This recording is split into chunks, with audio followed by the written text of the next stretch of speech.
L'ambassade de France à Tripoli a été la cible des terroristes. Une voiture piégée a explosé devant le bâtiment ce matin à l'aube. 2 gendarmes français ont été blessés, dont un grièvement. Le chef de la diplomatie française, Laurent Fabius, est actuellement sur place et à l'heure où je vous parle, il n'y a toujours pas de revendication. Alors qui pourrait être derrière cette attaque qui rappelle celle de Benghazi où 4 Américains avaient été tués en septembre dernier, dont l'ambassadeur? Les intérêts français sont-ils aujourd'hui la cible des terroristes en raison notamment de l'intervention de la France au Mali? Eh bien voilà les questions que nous poserons ce soir à nos invités. Nous sommes avec Al-Chiabani Abou Armoud. Bonsoir. Vous êtes l'ambassadeur de Libye en France. Nous sommes avec Jean-Yves Moisseron, chercheur à l'Institut pour la recherche et le développement, rédacteur en chef de la revue Maghreb Mashrek. Avec nous également sur ce plateau Frédéric Gallois. Bonsoir. Vous êtes ancien commandant du groupe d'intervention de la gendarmerie nationale, du GIGN, donc le GIGN qui a été envoyé sur place, on en parlera. Et vous êtes par ailleurs le directeur général de Galice Sécurité, qui est une société privée et qui est installée précisément en Libye.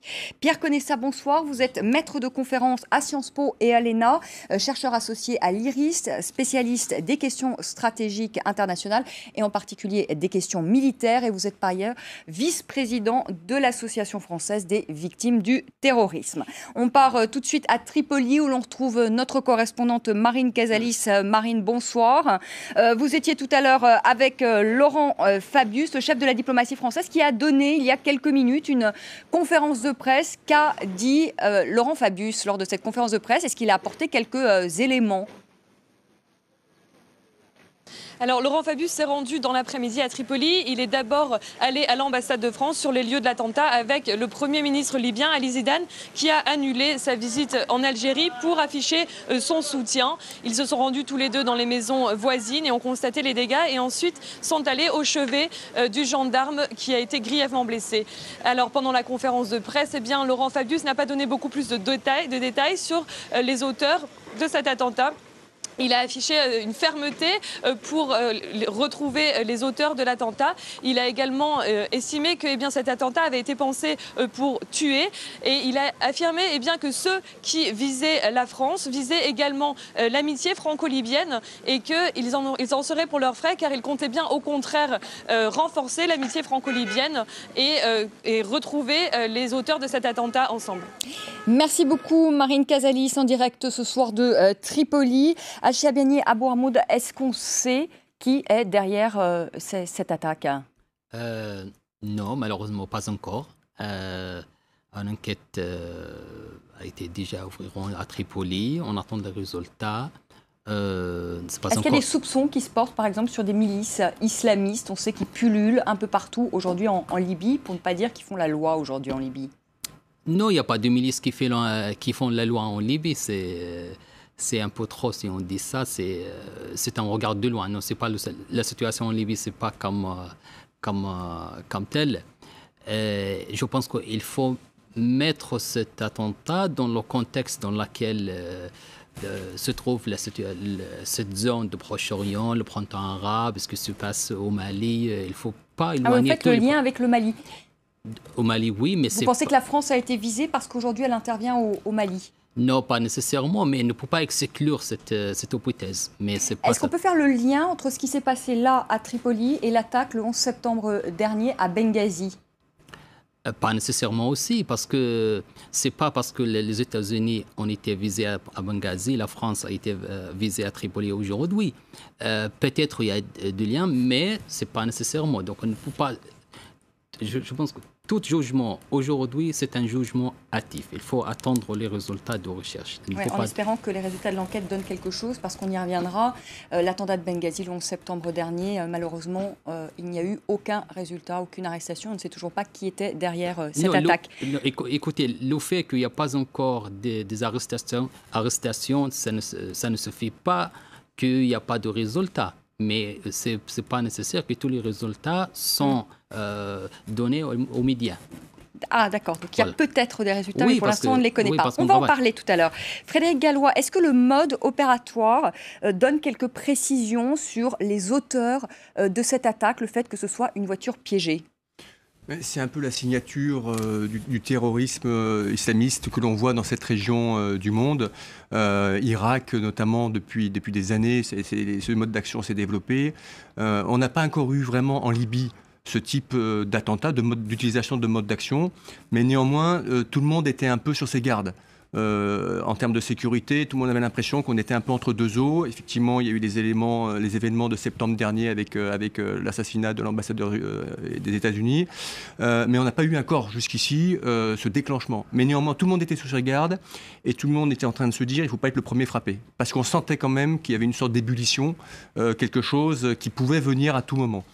Donc finalement, je crois que ce qui est surprenant, c'est que la France soit visée, je dirais, en premier, mais ça aurait pu peut-être toucher d'autres organisations.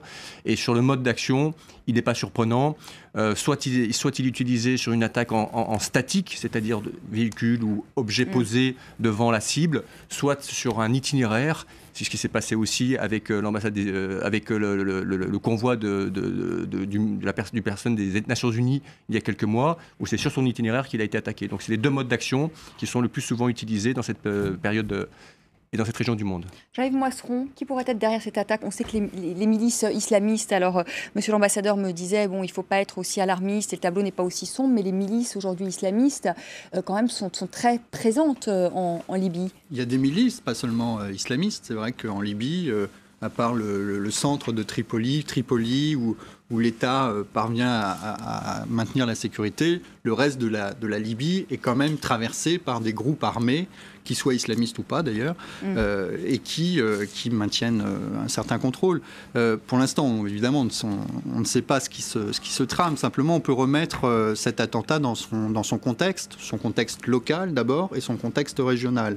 Localement, on est dans une période de transition où les islamistes essayent de discuter, d'établir un rapport de force sur la question de l'exclusion, c'est-à-dire la question de savoir qui demain sera en capacité, aura le droit d'assumer des responsabilités politiques dans les prochains gouvernements, etc. En fait, ce qu'ils veulent, Jean-Yves Moisseron, si on comprend bien pour nos téléspectateurs, si j'ai bien compris cette loi d'exclusion, c'est-à-dire qu'en fait, aujourd'hui, ils veulent de nouvelles élections. C'est-à-dire que d'anciens membres du régime, ils estiment qu'il y a d'anciens membres du régime, c'est ça dans l'actuelle Assemblée, et ils veulent chasser donc ces anciens membres du régime qui ont été élus pour qu'il y ait de nouvelles élections. C'est ça leur objectif. Les islamistes n'ont pas réussi, contrairement à d'autres pays, à transformer les selles lors des élections.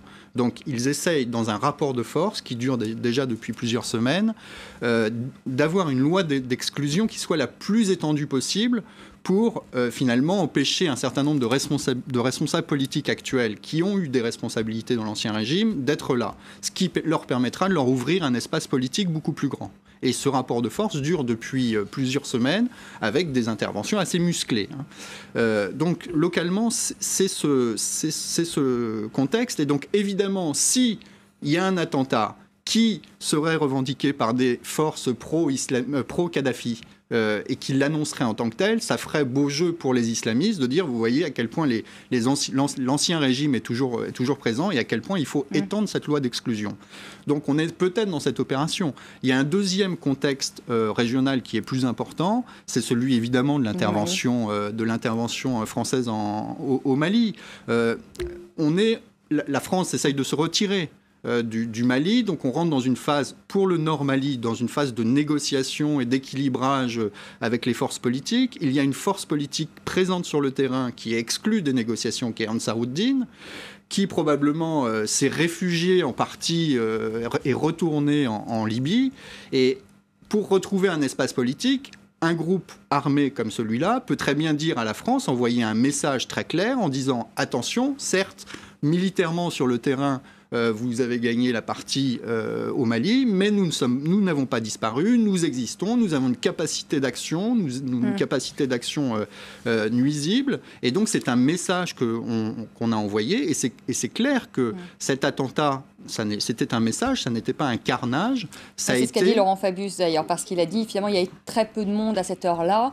Si on avait attendu une heure de plus, ça aurait été le carnage. Mais il a dit justement que c'était un attentat pour tuer. Je ne crois pas que c'était un attentat pour tuer. C'était un attentat qui était pour lancer un message, pour dire nous existons et nous voulons participer aux négociations politiques au Nord Mali. On va écouter justement, je vous donne ensuite la parole, Pierre Conessa, justement Laurent Fabius sur cette question qui dit qu'on a peut-être évité, qu'on a évité même le carnage. On l'écoute. Cet attentat aurait pu être absolument un carnage. Mais 2 gendarmes ont été blessés et l'un est blessé grièvement. Il s'en est fallu de quelques minutes. Si le personnel avait été là, ça aurait été effectivement un drame épouvantable. Cet attentat a été fait pour tuer. La France ne cédera pas. Pierre Conessa, vous êtes d'accord, c'est un message pour la France, surtout qui intervient au lendemain, on le dit quand même pour nos téléspectateurs, d'un vote au Parlement pour la prolongation de l'intervention militaire française au Mali, et alors qu'il y avait un groupe de parlementaires français également à Tripoli, Jean Glavany et Jacques Mignard. Moi, je crois qu'il y a une contradiction dans l'exposé du ministre, parce que s'il dit que c'est un attentat qui est fait pour tuer, mais qu'il est à 7 h du matin quand il n'y a personne, il y a une contradiction dans les termes. On n'utilise pas 2 voitures avec une masse d'explosifs comme celles qui ont été là pour faire une démonstration. On en met une seule et on fait un geste explosif pour montrer qu'on est capable de faire. Moi, je suis convaincu qu'il y a eu un raté, et donc que c'était quand même destiné à tuer. Parce que, encore une fois, quand on voit l'étendue des dégâts, on se dit qu'on ne dépense pas des explosifs comme ça pour faire simplement une démonstration. Donc sur le fond, vous savez, il y a des tentatives d'attentats qui heureusement ne marchent pas. Rappelez-vous le cas de John Reed qui transpirait des pieds et qui n'a pas réussi à faire exploser l'avion qui traversait l'Atlantique. Donc ça, moi je suis convaincu que c'était une intention criminelle évidente. La deuxième caractéristique qui rend l'interprétation extrêmement difficile, c'est que la Libye a connu comme l'Irak, si vous voulez, le même genre de processus de décomposition de l'État, avec dispersion des armes, avec division de la société locale, et évidemment un processus de reconstruction extrêmement difficile à établir. Donc la multiplicité de bandes, qu'elles soient islamistes ou pas islamistes, on reviendra sur le terme d'islamiste, parce que qui n'est pas musulman en Libye? Tout le monde est musulman. Donc qu'est-ce qu'on met dans le terme d'islamiste? Si on y met les salafistes, j'aimerais qu'on aille plus loin. C'est-à-dire qu'on sache qui finance les salafistes. On parlera peut-être du Qatar tout à l'heure. Que ce soit le Mali, que ce soit la position de la France, que ce soit le débat à l'Assemblée, j'aimerais qu'on aille plus loin, si vous voulez, dans les explications. On va aller plus loin, mais il faut quand même, pour nos téléspectateurs, essayer de comprendre aussi qui pourrait être justement derrière cette attaque. Al-Shihab Ben-Yarboun, comment expliquer que les forces de sécurité libyennes ne soient arrivées que 2 heures après l'explosion, au dire des témoins? Je vous pose la question parce que la question de la sécurité des missions diplomatiques, elle s'est posée également, il y a de ça quelques mois, lors de l'attentat du 11 septembre, et elle se pose une fois encore. Comment expliquer que les forces de sécurité libyennes soient arrivées 2 heures après sur les lieux du drame? En fait, c'est hors de question qu'il y a une fragilité de contrôle du gouvernement sur le domaine de la sécurité. C'est un constat, il faut le dire. Mais et pour nous, c'est tout à fait compréhensible, c'est normal, comme on a dit. Après la chute du régime de Kadhafi, il n'y a pas de contrôle, il n'y a pas même d'État. Le sens d'État... L'État n'existe pas? Il n'existe pas après la chute du régime. On est en train de reconstruire l'État. Et ça prend du temps, on parle de 2 ans. Et quand on regarde la situation, quand on fait une comparaison entre la situation d'aujourd'hui, actuelle, et la situation immédiate, après la chute du régime, il y a beaucoup d'améliorations. Mais on est loin d'être parfait dans en tout cas, pas d'amélioration au niveau de la sécurité, notamment de la sécurité des missions diplomatiques. C'est dans le sens parce que c'est la première fois qu'une ambassade à Tripoli a été visée. Parce qu'on a pensé que c'était qu'en Benghazi. Parce que Tripoli a été, on dit pour les spectateurs, plutôt épargné jusqu'à présent, oui, et surtout, comparé à Benghazi.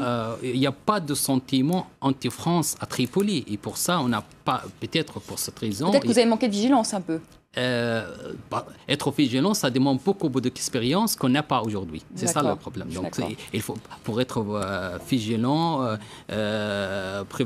prévoir les choses, ça demande une expérience qu'on n'a pas. On est en train de construire des organisations et des ministères aussi de l'Intérieur, soit de la Défense, pour faire